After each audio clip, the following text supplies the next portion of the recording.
Hello guys, in today's video I will be showing you how to fix Halame not opening problem. So the answer is easy, just go to the settings and then scroll down to the apps section and then go to the search and search Halame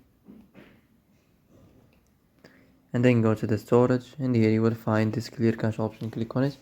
Now you can go check it if it worked, and if it didn't you can try to restart your phone or turn the Wi-Fi off and on, or the Bluetooth or the airplane mode.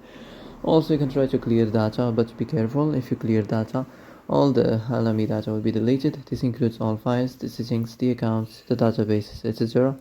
So be careful if you want to clear your data.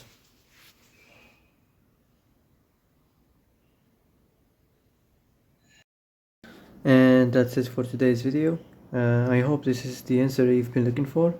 If you like this video, don't forget to like and subscribe, and see you in the next video.